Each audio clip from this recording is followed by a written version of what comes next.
Okay, we are gonna. What are we doing? Testing.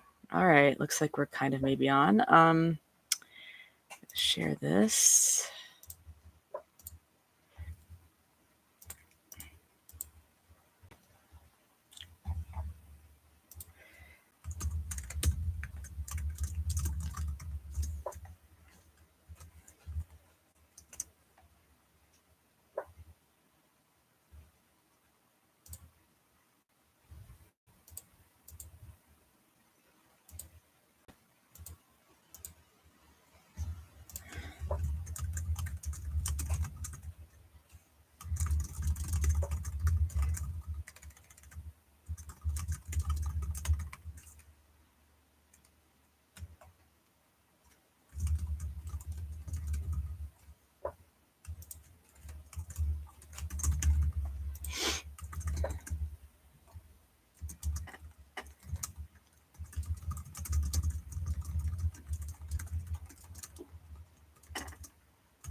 Um,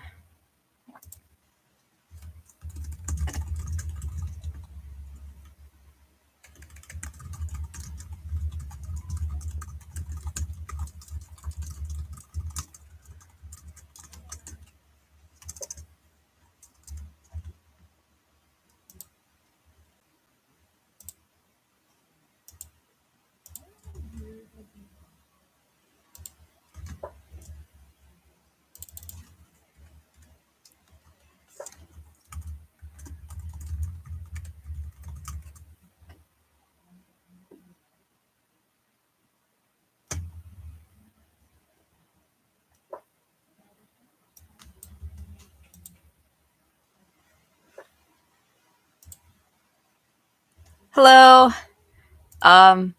Can you hear me?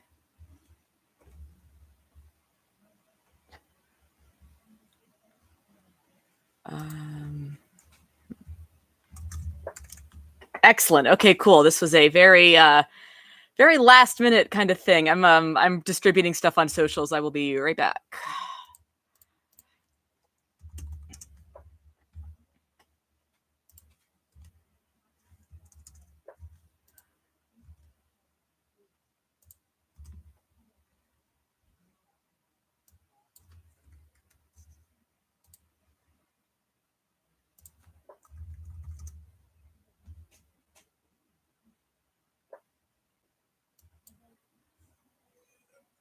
Oh my god, this is chaos. We are fine.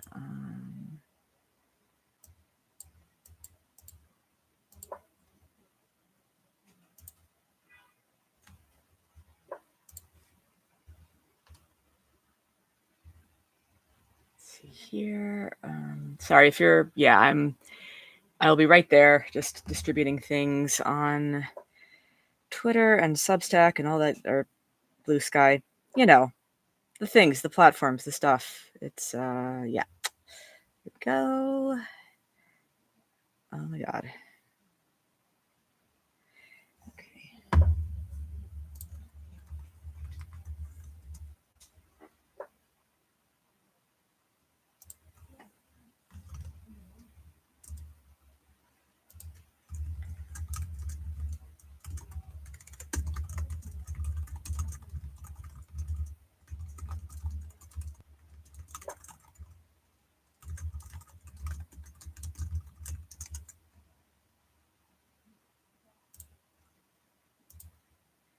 Okay. Oh, cool. Awesome. I hope that it is a lovely drive home. That is fantastic. Let's see here. Where are we at? Is it like a view count here? Okay. Yeah, I'm just gonna give it like a few minutes to let people get here. Obviously, we'll all hang out. It'll be great. Let's see here. Yeah, I should have done my research on this one. I did not realize that Substack did not allow you to broadcast from your desktop like a civilized human being.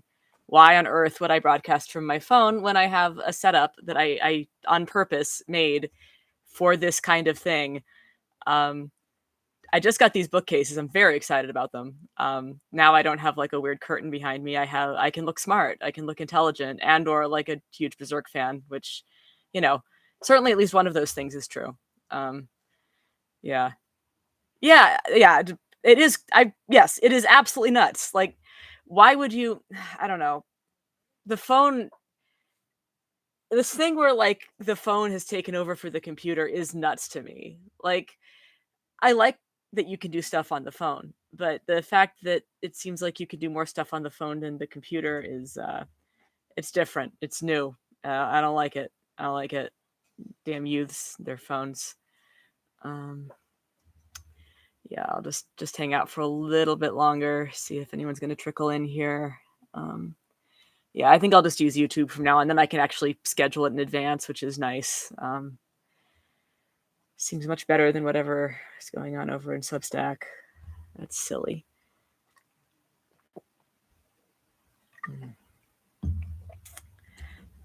Yeah, I think I'll give it to like 8:40.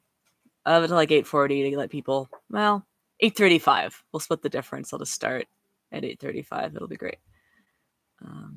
Yeah, cool.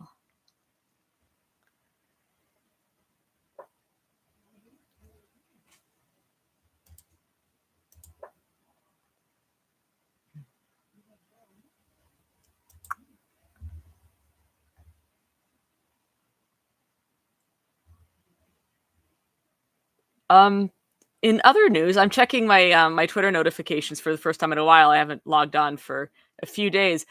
I appear to have been tagged in a story from Raw Story about Trump wanting to arrest journalists with links to gangs, which is a story that I'm interested in for obvious reasons.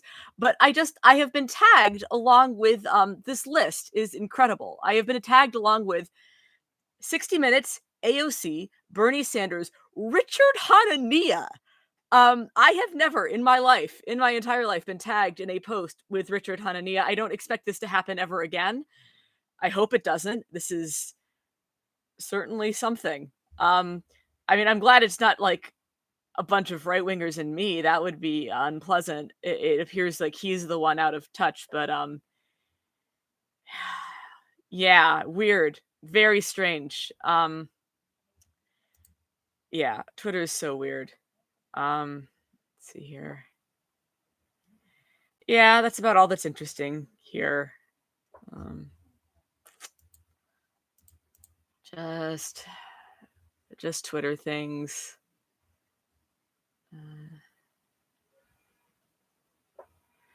Man, Twitter really does suck. It's awful. I guess that's not really news. I think everyone probably knew that.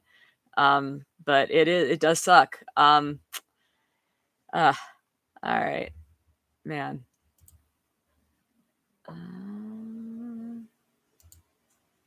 All right. Yeah, we'll get started. Hello everyone who is here and also people who are watching after the fact. Thanks for watching and or being here. Let's ask and answer some questions. I'm going to start with the ones from the Substack survey, which went really well. That worked. Say what you want about their video decisions, but the Substack decision worked well. Or the survey decision worked very well. Let's see here. Oh man, let's start out with a really cheerful one. At what point should people flee the U.S.? Now, you know what? We're not going to start out with that. That is sad. We're going to start with something more fun. We'll get there. It's a good question, and we're going to get there. Let's see here. What else is fun? Yeah. Oh, someone has asked how Oman was and if I had to deal with bullshit at the border. And the good news is I did not. I actually had to deal with more bullshit going in than coming out. The thing is, nobody in America really knows, like, my last name means nothing here, right? It's just a weird name that's fun to say and fun to spell. In the Middle East, it's a little different. Imagine if your last name was Clinton, but in this alternate universe, the Clintons were deposed by Bush, and then Bill Clinton died in jail, and then the rest of the Clintons died in the Second Civil War, and your name was Clinton. You can understand how people might be a little weirded out, especially if you didn't speak English. In this version, you don't speak English, you speak Arabic, I guess, and you're trying to come into America, and they're like, why the hell is someone with the last name Clinton who doesn't speak English? Like, are you really, this is bullshit, right? Anyway, I had some trouble at the border with the whole Jadid thing, but they were eventually convinced that I do not, in fact, have a Syrian passport, and that I am not, in fact, some kind of odd interloper. I am real. This is really me. This really happened. I am really one of the last Jadids just chilling in America with absolutely no knowledge of Arabic except for what I vaguely remember from the military, which we didn't get into. But coming back, no problem. I scrubbed my phone and everything, and I walked through, and the guy was like, "Oh, where were you?" I was like, "Oman." He's like, "Oh, how was Jordan?" And I'm like, "Is this a trick question?" Like, "Oh, it's actually a country, not the city." He's like, "Oh, okay, well, have a nice day." I was like, "Oh, wow, that was," I mean, that's the best kind of anticlimactic. I am so pleased about that. It's hard to convey. So yeah, Oman itself was really interesting. It is a fascinating country. I'm really excited to write about it. I'm going to be basically the article is about their space program, and which is a thing. They have one of the only good locations in the world and the globe to launch rockets from, because like not only do you have to have a good like geographical location, like they're right in the equator, which is great, but you also have to have like a lot of space where like if rockets fail, they won't fall on people. The funnest fact I learned about Oman is that, or just the region in this specific thing. So the UAE and Saudi Arabia both wanted to build spaceports as well. And both of them, they can't. Like the UAE, the rockets would crash over like the Strait of whatever, where a lot of ships are. It would be very bad. You can't have rockets crash there. And if you launched it from Saudi, the rockets would crash in Yemen. And Saudi Arabia was like, cool. And the space community was like, no, it's not cool. You can't do that. We're not going to let you do that. But that feels very emblematic of something. But anyway, Not really cool country. People are incredibly friendly there. I am very excited to be wearing a scandalous, slutty short sleeve shirt, though. Like, you can, like, no one will get mad or arrest you, but they prefer you don't, and I want to be respectful of that. They No, it's beautiful. There's incredible hiking there. The space program's pretty neat. I really enjoyed my time. So, yeah, yeah, that is how Oman was. So let's see what else we've got here. Oh yeah, another question about the space program. So there's part of it. Yeah, they're trying to become like a not just a launch pad. They want to have like a spaceport with what what they call vertical integration, which means like all the parts come like it's like kind of a one-stop shop. I might be getting that wrong, but it's like a one-stop shop for like you can take the rocket there, there's fuel there, you can build the rocket, there's experts. They're not there yet at all. They don't even have permanent buildings out there. Like we had the event that I went to was in a tent, which was interesting. And people from the surrounding villages were there, which was also interesting because like, okay, so like you've seen probably somewhere like tribal dances from something, like maybe indigenous people here, maybe some kind of traditional dance overseas. Like people do traditional dances. I've never seen a traditional dance done by people who like do them, like just regularly. Like this isn't like the past. This isn't a recreation. This isn't like an honoring of heritage. This isn't a holiday where no, these are like people who do the traditional dances when gatherings happen, and a gathering happened, so they came and did the traditional dance. And you better believe I'll be writing about it. It was really cool, like to have this spaceport, and then guys in daggers and bullet belts doing these dances. It was wild. It was really cool. So that's I guess that's kind of like a very short, barely space related space news thing. But that should be coming out in a month or two. So yeah, it'll be very technical, which is weird for me because what I knew about space before I started this was rocket go up. Like I know they go up and then sometimes they don't go up, and it's bad when they don't go up. So I've learned a lot. It'll be great. Let's see here. All right, shout out to whoever posted a slightly tweaked version of Alanis Morissette's "Hand in My Pocket." Um, Fantastic! It's just great. Yeah, the one is I've got one hand on my camera, the other one's flipping a middle finger, which that feels correct for today. That feels very, yeah. All right, let's get into the serious ones. It's 8:41. Let's do this. Do you think the Constitution supporting leadership in our armed forces will stage a coup, and do you support the idea? I am on a recorded medium, and therefore I do not at all support anything insurrectionary whatsoever. That would be silly to do. I do support upholding the Constitution. I definitely support that. Do I think there's a chance of that? Yes, I do actually. I think, and there's actually in the next few days, there's something coming out in the Nation that I wrote about why I don't think the Hegseth is going to get fired. Um, because I think that Trump is very worried about that, and I think that a lot of Hegseth's incompetence is a feature and not a bug. Like not the signal stuff and not the alcoholism. Obviously, that's maybe not ideal for them, but like he's fired a bunch of top brass, and the story that got attention was that they were women of people of color, which is an important aspect of the story. Don't get me wrong, but I think what people are missing is that it's also a really good way to gut leadership so that this sort of thing doesn't happen. Having this like real dysfunction at the Pentagon driving people out, I think they're trying to head it off at the pass. And I don't think it's the most likely outcome that the military would push back against an unconstitutional order to say declare martial law or get deployed under the Insurrection Act. I don't think it's the most likely, but I do think it's possible. I mean, the military is not MAGA. The military is hidebound and traditional. Like they're conservative in the sense that they want to conserve what we have. Like they're conservative in the sense that we kind of need right now from them, honestly. So, it's a really interesting question, and we'll see what happens. I mean, hopefully we won't, but I will eventually. I think he's gonna order them to do something. And that's another thing is I don't think we're gonna see them proactively doing anything.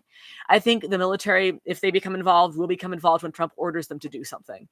I don't really see them like organizing a coup like by themselves. You know what I mean? I don't see that happening, but who knows? That's just my opinion. Let's see here. Yeah, this is the one I decided to skip. I decided not to do this one as the first. At what point should people flee the US if they have the means to do so?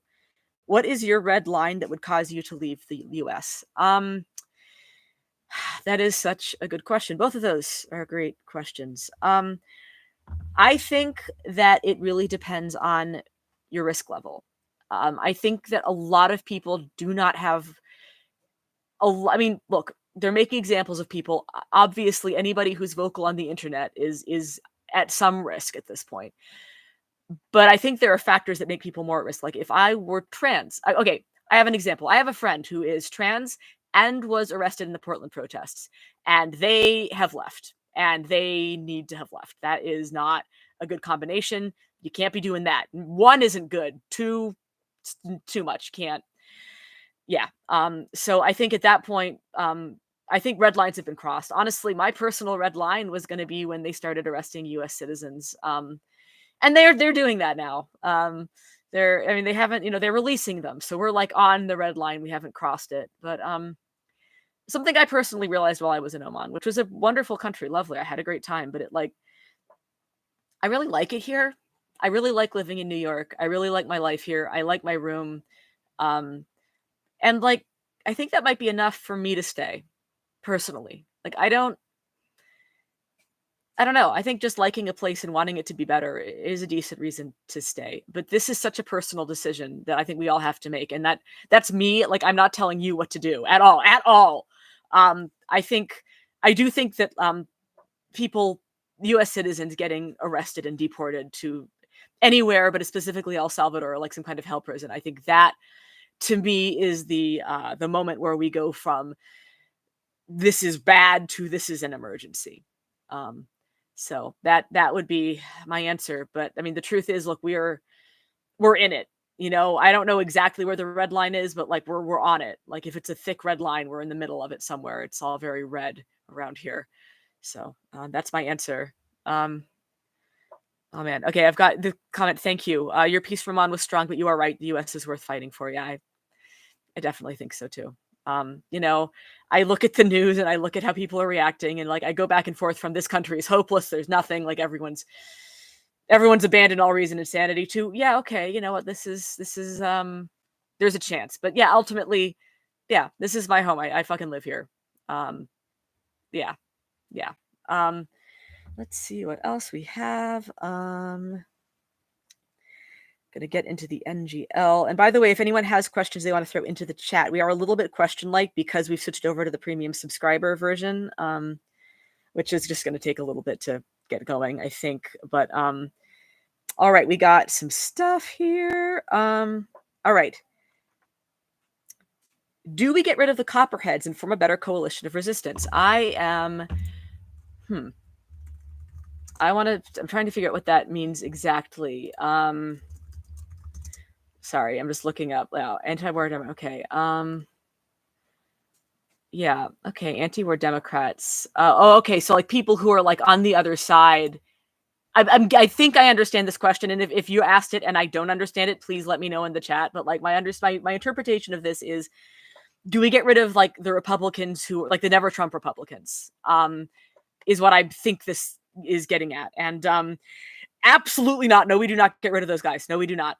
We don't compromise for those guys at all. We do not court them by abandoning trans people, or by being harsher on immigration or anything that the Democratic 2024 campaign tried. We don't do any of that shit. But we do. I think we definitely make room for them. We look. It's a math game. Okay. 74 million people, give or take a million. I don't remember the exact number, but it was around 74 million people voted for Trump. That's 1 in every 3 Americans, adults. You can't, that is critical mass. You cannot save this country if those guys are still in the pockets of Trump. You need them. And I think a lot of those people, look, some of them are gone. Some of them are absolutely insane. You see it on Twitter a lot, with the way people post just the cruelty, the absolute lack of humanity. People have completely lost all sight of what it means to be a person who cares about other human beings, that life has some kind of innate human value, which is ridiculous because that is, they call themselves Christian. That's an incredibly Christian concept, the idea that every soul has value in the eyes of God. I'm getting distracted, but those guys can't reach them. But there is a whole subset of people who voted for Trump. They're low info voters. They're 2019 was better than 2024. we're just going to memory hole the fact that Trump was in office for 2020. A lot of people did. The Republican media has done a really good job of memory holing that. People just remember COVID as Biden, which is hilarious because no. What I'm trying to say is you got low info voters, and I do think those guys are gettable. There was a thing that I posted on Blue Sky a few days ago, but there was a poll that came out about Abrego Garcia and whether they thought he should be returned to the U.S. for something, due process, anything. And I want to say about 30% of people said they didn't know. And I would assert that those 30% are gettable. Those 30% can be reached. I'm not saying we'll reach all of them. We will not. But they can be reached, and they can be allies, and they can change. It's not just that we're doing an alliance of convenience here. These are people who can be talked to while they're in here. Like, hey, while you're in here, can we talk to you about our Lord and Savior, universal healthcare, and the fact that socialism is good, actually. This word that you've been taught is evil. There's good stuff in there, and we can talk about it. Now that you understand that you've been taken for a ride by this guy, maybe we can talk about some of the other lies they've told you. So that was a very long answer to say, in no way do I think we should get rid of the never Trump Republican types. I think we should do the opposite. So let's see here. We've got, do you think the absolute hiding the Canadian the absolute hiding? Okay, sorry. Do you think the absolute hiding the Canadian Conservatives were dealt has any relevance for 2026 elections here in the U.S.? And are you still feeling like that might not happen? Yeah. Oh, and we've got a very similar question in the chat. Do the recent elections in Canada, Germany, and Australia give you hope?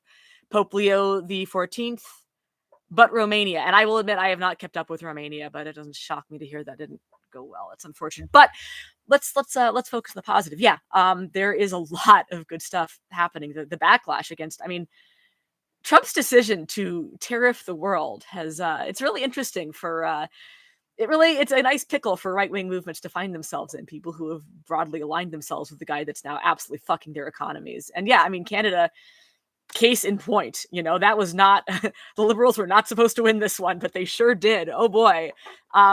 And yeah, the Australian elections, fantastic. Germany, I still think AFD has I'm not as bullish on Germany as some people. Like, I'm glad, don't get me wrong, I'm very glad that it happened. AFD still has a really large presence in I'm blanking on what it's called, but in their parliament. Pope Leo the 14th is fantastic. I don't know a lot about Catholicism. I wasn't going to mouth off about that at all, honestly. And in fact, I actually had a whole thing planned where I was going to be like, look, I'm not Catholic. I don't know anything about the Pope. But I do know now that he posted against JD Vance. He posted a thing about how JD Vance is wrong about immigration and wrong about only caring for people who are close to you. And he's like, that's not what Jesus said, which accurate. That is not what Jesus said. So yeah, huge fan of that. And the fact that it took them 2 days to select a pope that personally attacked JD Vance seems like a great sign. Yeah, I'm very pleased about that. So yeah, there's a lot of good news. It gives me hope for the wider world, and it does give me hope for America too, because I think we're seeing a backlash here as well. We're seeing it in the polls. Trump's tanking in the polls. We're seeing it in these town halls. The Republicans who still dare to have them are getting, spanked. And if we have elections in 2026, I do think it will be a catastrophic. It will be a rout, I think, if things continue as they seem to be, barring an act of God of some sort. I can't even imagine, given what we're in for with these tariffs, I cannot imagine 2026 not being an absolute rout for the Republicans. Which brings us to the second part of that question. Do I still feel like that might not happen? I do. Trump's recent executive order about elections, it was not it's not like a we're not having elections kind of order, but it is an order that is going to seriously limit the franchise. It's requiring proof of citizenship that not everybody has. It's requiring a real ID. And I don't know if anyone's been to the DMV lately or ever, but especially lately, I am hearing horror stories. Thank God I got my real ID a year ago, so I don't have to deal with it. But the entire country is now trying to get a real ID. Like, I want to say, like, last time I checked, like 60% of Americans don't have one, which, by the way, if you're one of those people, please go get one. Go get a real ID. It's good to have. You need it, please. But that's not, sorry, these are just going to be rambling answers. I apologize. It's just how things are going to be, apparently. But yeah, that thing where he's already started, is I guess what I'm saying. And he's already starting, with the committees to like look into election fraud. Um, Ken Paxton out in Texas just arrested a bunch of people for election fraud. Spoiler alert, no, they're just people he disagrees with, and also Hispanic people, which I guess is also a category of people he disagrees with.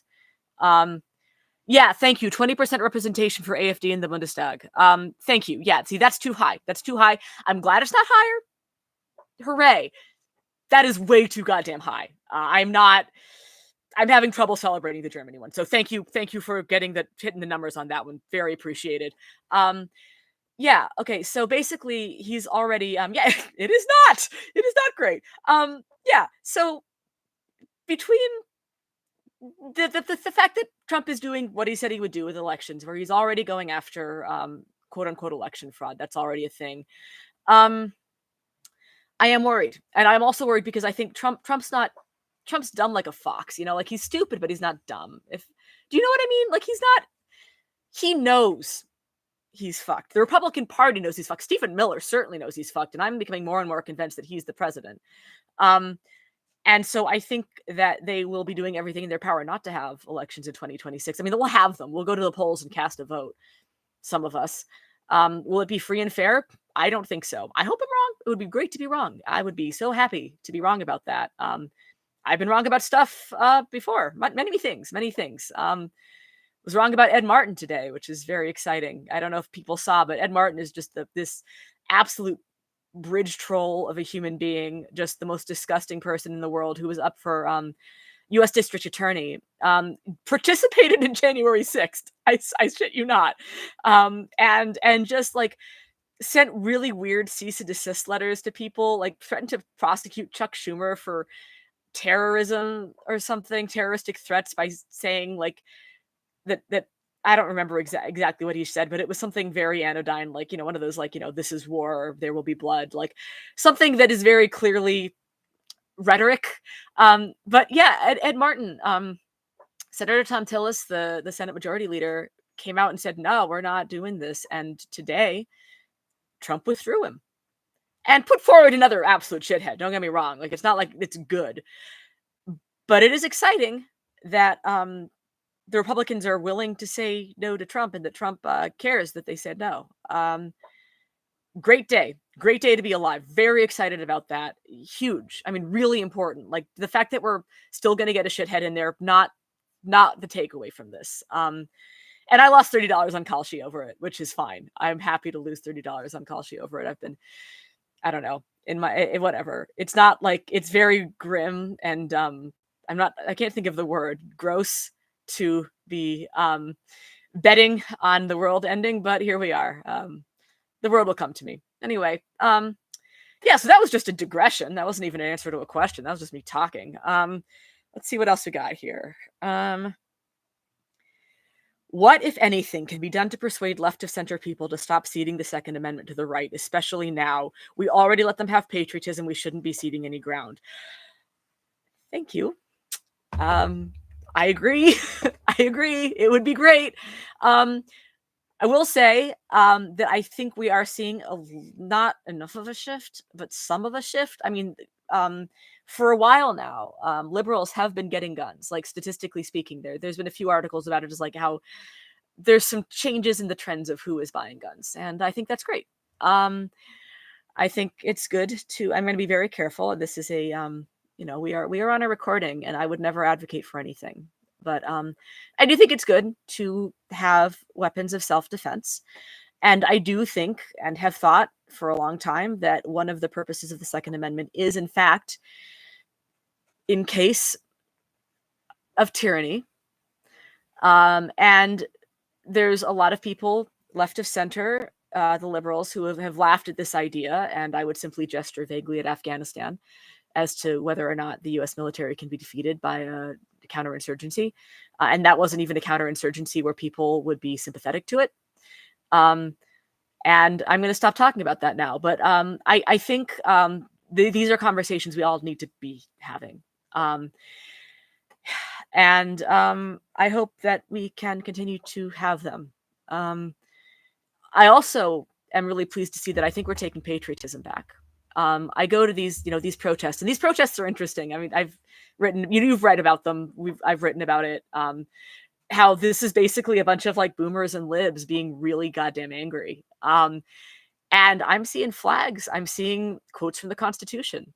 And I'm seeing it in the news as well. I mean, I'm seeing people really going back to what I think of as the best part of America, really evoking the good parts of our history. Like, of course, there's darkness in our history, horrible darkness. I mean, a lot of what's happening now is chickens coming home to roost. Things that were the dark parts of our psyche coming out and taking over. But there's also a really beautiful and proud legacy in this country, and I do see that coming out. So I hope that I think that's a really overt trend. Like, I think it's safe to say that's a thing now. So my hope is that perhaps we can have similar discussions about the Second Amendment, and we can all have a good time at the shooting range learning how to fire weapons in a safe and sane manner. Also, as a caveat, something I'd like to say when I talk about guns is, like, if you personally don't feel like you want a gun, that's fine. Like, you don't need to have one. Not everyone needs to have one. There are very valid reasons for people not to have one, including that you don't want one. That's a valid reason not to have one. Not everyone has to have one. So please don't feel like you need that, especially if it's like a situation. Like, I've talked to people where they're like, I don't feel safe with myself having guns. Like, for God's sake, don't. Please don't. Please don't. Yeah. Anyway, I've got a US version of AFD is about 33%. That sounds correct. And hi from PDX, it's sunny. Hello. Hi, it's sunny here too. Well, it's not anymore. It's nighttime, but it was sunny. It was actually quite hot. And I am glad that the sun's out on the other end of the country. So glad you're here. All right, what's next? And again, if you have questions and you want to like just throw them in the chat, please do that. Y'all get precedence because you're here. Yep. Shotguns in peace. Absolutely. Amen. Also, great to have a fellow veteran in here. Yeah. Real quick. Oh man. We've got, okay, sorry, one more thing. We've got a comment. I like this. June 14th is the Trump birthday, Army Day, Parade Day is also Flag Day. I plan to carry a flag in the No Kings March that day. I think that is beautiful. Yeah, we do need to take back patriotism. I may do the same thing. Well, I'll probably be there documenting. I try not to mix the streams as I go as a person. I think it's obvious where my sympathies lie. And frankly, anyone who isn't being a bit of an activist right now is falling down on the job. So anyway, what I'm trying to say, that was another weird digression, but yeah, fantastic. And that should be, I think that's going to be a big day. Been flying the Fort Sumter flag every day for a month now, up at sunrise, down at sunset, not out in the rain. Cheers for good flag etiquette. That's awesome. I feel like we don't see that a lot. And yeah, it's our flag, goddammit. They can't have it. This is a war over what America means. And that means that we're, it's our flag, damn it. And it is really nice to see that that's making a comeback, because there was a time where in 2020 in Portland, certainly we're burning flags. And look, I understand the sentiment. I think that's a crucial First Amendment right to burn it, but I like seeing it being held, and I like seeing them being evoked in a way that I think is valid and historically accurate and also good. Yeah. So let's see here. What are the odds Trump will start wearing Gaddafi-style disc his birthday military parade? Oh my God. More than zero. I would be so happy. I know that's sick shit, but like that would be so funny. I would laugh so hard. Trump in a military uniform. I mean, what they'll do is they'll AI it. They'll AI him in one. That's probably how this will go. AI slop era. We don't have to actually dress up. We could just make pictures of a super buff Trump looking all Gaddafi-like. I'm kind of tempted to do it now myself. I won't. AI is the devil, but anyway. Let's see here. Oh, thoughts on the role of independent journalists at this moment. But Larry and Jihad now. Yes. Yeah. Let's see here. Oh, and wearing a 101st Airborne baseball cap to No Kings. Fuck yeah. Awesome. 82nd here. We'll set aside the ancient rivalry and march arm in arm into this glorious future. But yeah, there's a question in the chat. Thoughts on the role of independent journalists at this moment? Yeah. I think, and this is, I think it's just to try to report the stories that aren't getting reported. Like, I think reporting on the protest is really important right now, because the mainstream media is not covering that like they should. And I do think that being outspoken about what's right is important. Like, I don't think we have to. I mean, I've gone in this rant before, but I don't believe in objective journalism. I don't think that's possible. Like, even if you were only reporting the facts with no analysis whatsoever, you're still deciding what facts to report. You're still making a conscious decision of what to put in and what to leave out. So there's no such thing as unbiased journalism. That doesn't exist. I do think that you can be factually accurate and also make it clear where you stand. And I think that's the obligation of every journalist, independent or not, at this point. This is not, there's something very sick about commentating the apocalypse like it's a football game. That is sick shit, and I don't think anyone should be doing it. And independent journalists have freedom right now to not. Like, we don't have to worry about getting fired because, from who? We're our own bosses here. So, yeah, I think that's the role, is to provide analysis and to provide coverage of things on the ground that the media simply isn't covering. And yeah, so that's not like a super thorough answer, but that is that's the answer I've got. So here we are. Yeah, great question though. And I think we're seeing people doing it. I mean, the Handbasket's broken how many stories now? Ken Klippenstein's broken stories as well. Sarah Kendzior is doing the Lord's work. Letters from America is doing great things. I mean, this is an extremely truncated list. Roya Droso's great fun. There's a lot of people. I'm leaving people out. If you're one of the people I'm leaving out, I'm sorry. It's because I have no memory and I'm an asshole. It's both. But what I'm trying to say is I think independent journalists are absolutely killing it right now. I think they're doing great. And yeah, I hope to see more of it. And I really hope that the people, I hope that continues. So, all right, we have a comment that simply says soup, approval. And I did look at these before. Obviously most of them I looked at before, but I wanted to say two things. First of all, it's for my family. And secondly, and I have no idea, this probably isn't related to Soup Night, but I did want to just share about Soup Night. I want to share the good word about Soup Night. I have a friend who, one of those people that just gets people together. Like, I don't have that power. I'm shy and weird in person. And like, the idea of like making a get together is anathema to me, but she's really good at it. And she started this thing about a year ago called Soup Night. Every Tuesday, we get together and somebody makes soup and we have soup. And from the start, this was planned as like a sort of solidarity exercise. It wasn't billed that way, but like this was planned as like a way to get people together. And a year out, there's multiple soup nights now, like in different parts of New York City.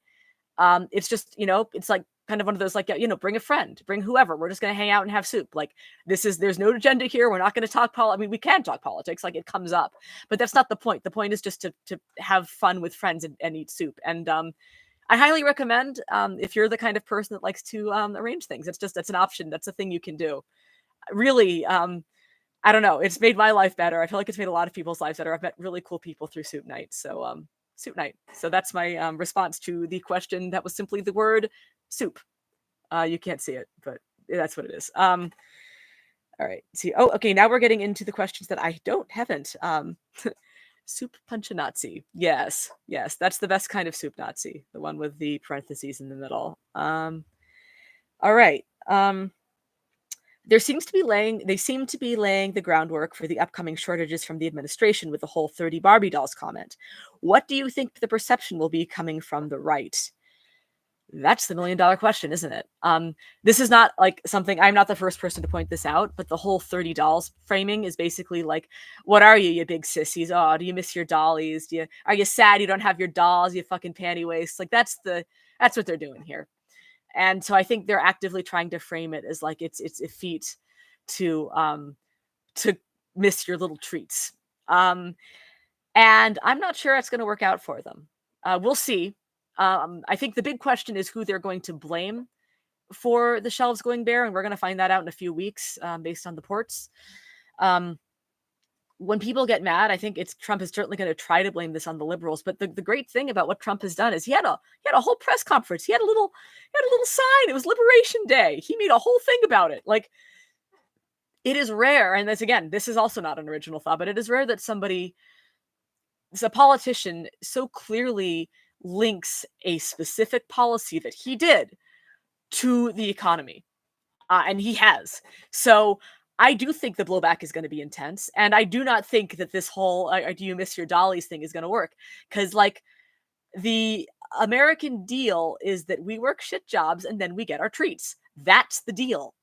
And you can't renege on the deal. You can't take, I mean, they're already taking the treats away. Like there's already not as many treats as there used to be. And people are upset about that. And men are especially upset because their whole bargain was you don't get to have emotions and you will never have close male friends, but you do get to run the world. And we've reneged on half of that. No, they do not. There are women now who are going to do stuff, and non-binary people and all kinds of human beings who are going to also run shit.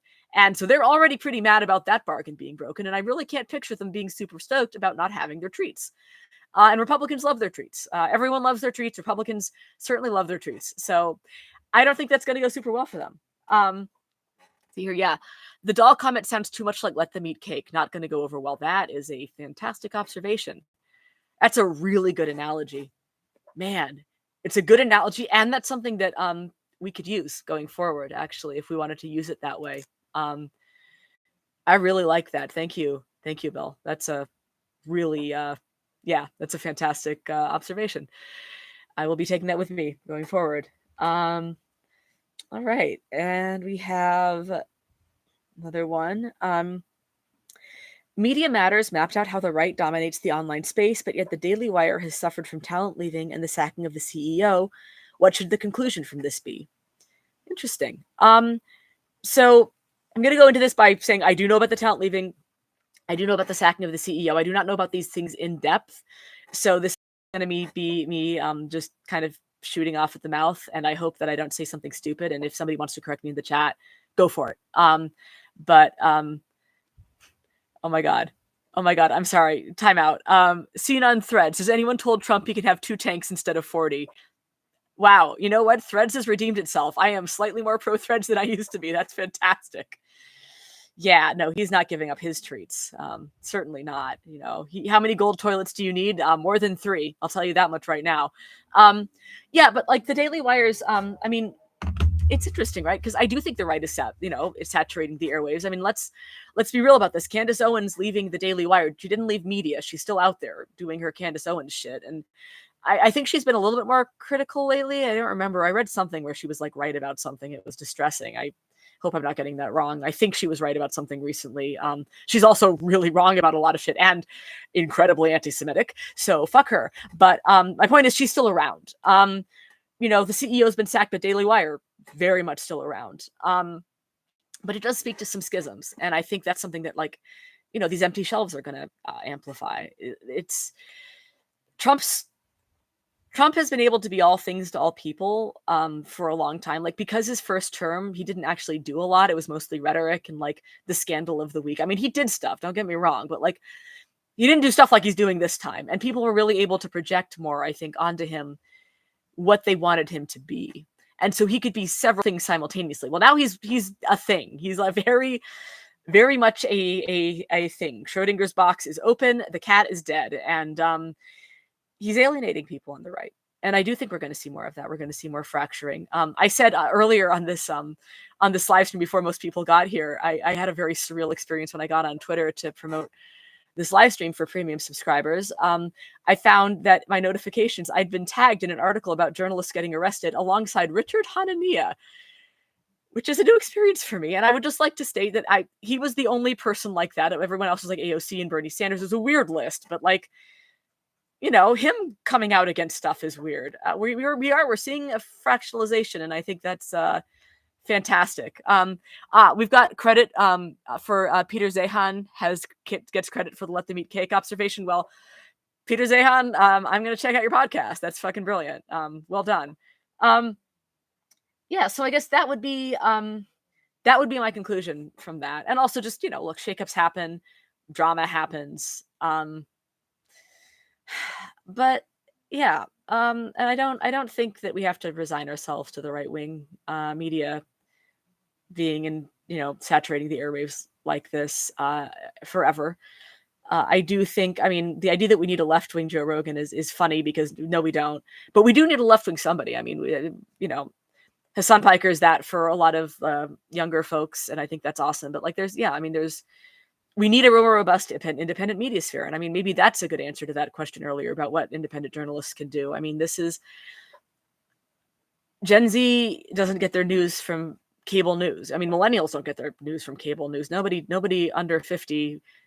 I mean, I'm being grossly overgeneralization. Obviously, hashtag not all anybody, but yeah, we need more podcasts. We need more TikToks. We need more everything. And that's not going to be one person's job. Like the idea that we need like a Joe Rogan. No, we need like a million not Joe Rogans is what we need. And you know, everyone can, yeah. Second, we got a question. Excellent. Thank you, because we just ran out of questions that are written down. So this is the time for the chat to shine.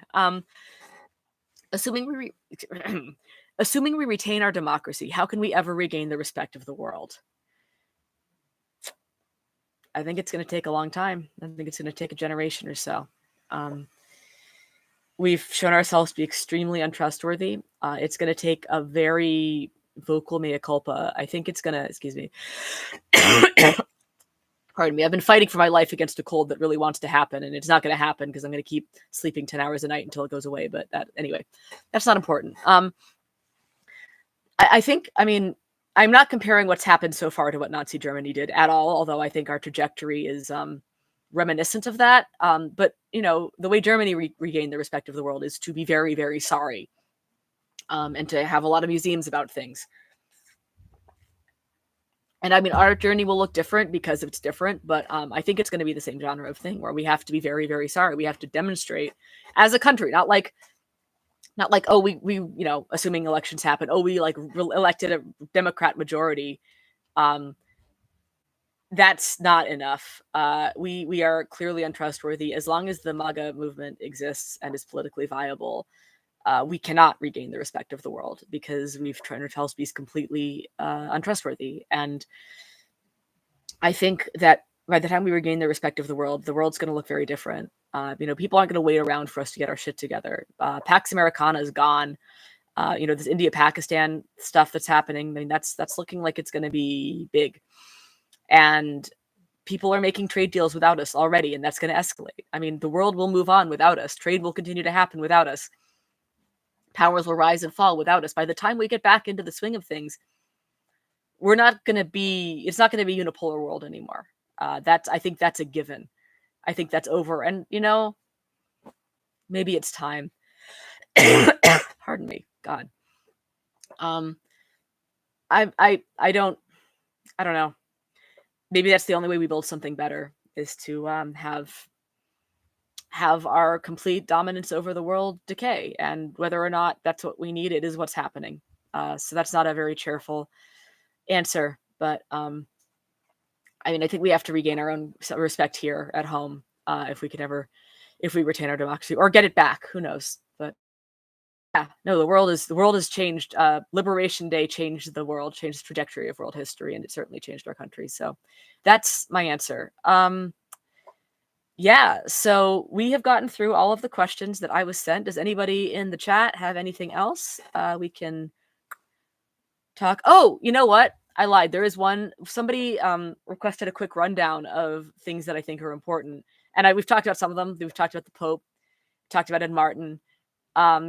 India, Pakistan is also important, I think. A friend of mine who I'm friends with one of the moderators of r/military, which is a cool thing to be. An old army friend, and you know, he's the kind of person who actually pays attention to like actual like military history and military happenings. I couldn't care less about weapons deployment and stuff like that. It's just not my way my brain works. But apparently India's taking up Pakistan's air defenses, and that's a bad sign because that means that they're planning for a more protracted war. That's not like a shot across the bow. That's a, we don't want you attacking our airplanes. And so I think that's going to get worse. I think that's really important right now. And also the Supreme Court's upholding of this trans ban in the military, which is more than just a ban of trans people in the military, which is bad enough on its own.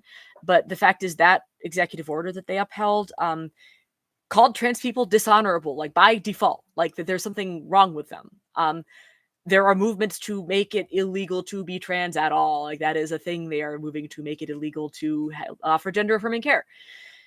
And I mean, it's been getting some coverage, but I don't think it's been getting enough. This is, I mean, God, are we reciting that whole "First They Came For" poem a lot? But you know, they came for the trans people, and gay people are next, and gender nonconforming people are after that. Honestly, they might not even be after that. Gender nonconforming people, I mean, if we're going to have bathroom police, I assure you they're not just going to be targeting trans people because they cannot always tell. This is really scary. And I think it's more important than ever to assert that, yeah, trans people are not dishonorable. They're people. They're human beings.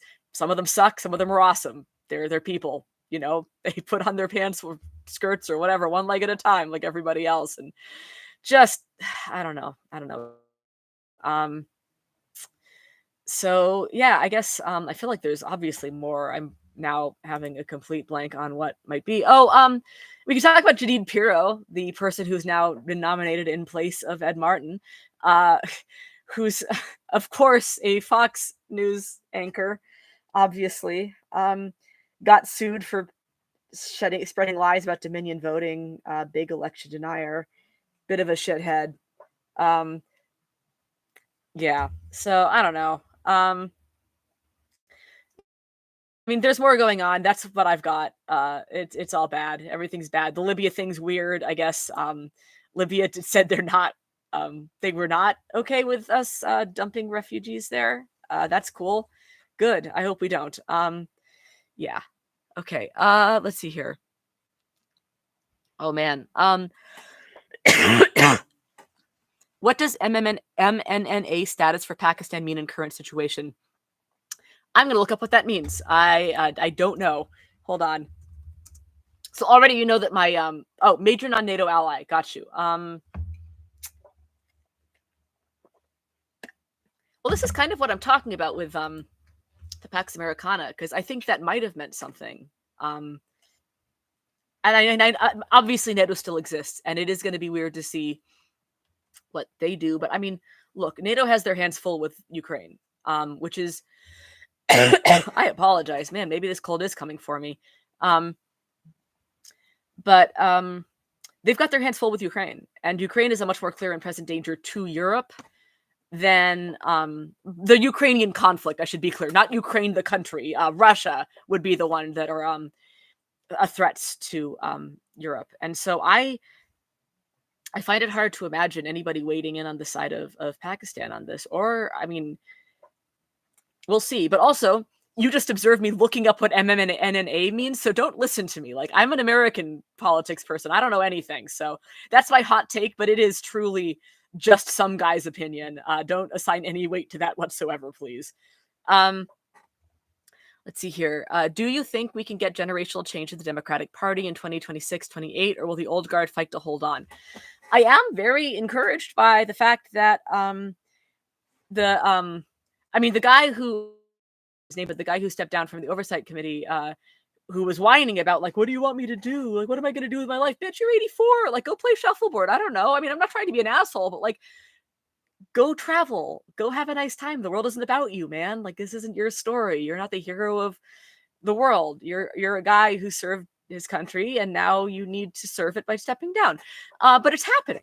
And honestly, these guys are just getting old. Like, they can't hold on to power because they're getting too old. And I really hope that we can get some general change. And I think it's possible in 26, 28 that we will get generational change. I feel like people are beginning to see what a problem this is. Like, when we first started bringing this up, like, I don't know if anyone remembers when, like, they were going after Dianne Feinstein, when they were like, hey, it seems like she doesn't remember anything. It seems like she's got dementia and that it's actually pretty advanced. And people were like, how dare you? This is ageist and also sexist. And like, whoo, okay, that was amazing. But you're not hearing that as much anymore. I'm not hearing people say that it's ageist to point out that, like, people in their 80s maybe should step down and pass the torch. You're not hearing it as much. I feel like public opinion is shifting, and I hope that will translate into the Democratic Party shifting as well. Of course, that's the Democratic Party, which doesn't listen to goddamn anybody. So we'll see. But that's a cautious yes. Oh my God. Yes, mortality is our ally. That is that is the great thing. And it is nice to contemplate that everybody involved in this story, on both sides, will die someday. And that's not like a threat. I'm not saying that like we're gonna make them die someday. I'm just saying that someday they'll all be dead. And then we will too. And like none of this is permanent. We think of all this as so it feels so forever. This is like the thing where people are like, is Trump gonna run in 2028? It's like, is he gonna be alive in 2028? I mean, I don't think that's at all for sure. Let's wait till then.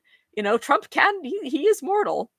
Um, you know, Elon Musk is wrecking his bladder with ketamine. We'll fucking see. Anyway, yeah, linear time absolutely rocks. And yeah, you can't fix out of touch. And too old, look, a certain age.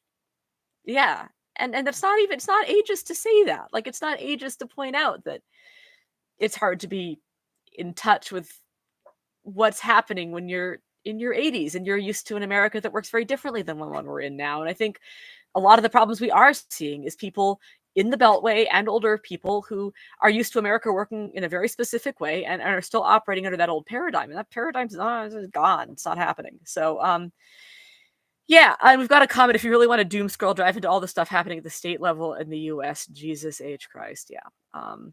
And I haven't enough, honestly. I have not been following state stuff. I mentioned the Ken Paxton stuff where the Texas AG is arresting people for election interference, by which again seems to mean the crime of being supporting the Democrats and also being Hispanic. That seems to be what that means. But yeah, cool. All right. Well, if anyone has anything else, please throw it in the chat now. Otherwise, we're gonna wind this down. Oh man, all my friends working retail in Utah are now taking pictures of price increases that rolled out tonight. Shit. Okay, so it's happening then. Yeah. Whew. No, it's about to be a really interesting couple weeks. I think we're gonna know so much more about what we're in for in a couple weeks or a month even. Like, I mean, a month on the outset. I think we're gonna have a much better idea of where we are and what this is going to look like. I mean, I'm already noticing like my groceries were more yesterday than they were before I left for Oman. So anyway, yeah.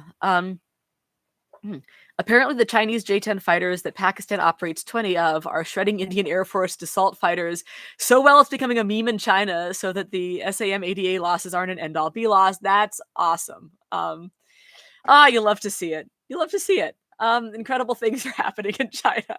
Well, Pakistan. Anyway, yeah, I'm not like a huge fan of either country, but India's run by a fascist and seems to be the aggressor here, so fuck them. Anyway, thank you to everybody. Yeah, thank you for showing up to this. Thank you for supporting this Substack. I could not do this without you. I really can't express how much difference your support makes to my life and my ability to do stuff. So thank you so much. Everybody have just the absolute best evening, and I will throw this recording up on Substack when it renders, and we'll all have great time. Solidarity. Don't forget to buy your consumer goods. Buy them now. Don't wait. And see you on the other side. Bye, everybody.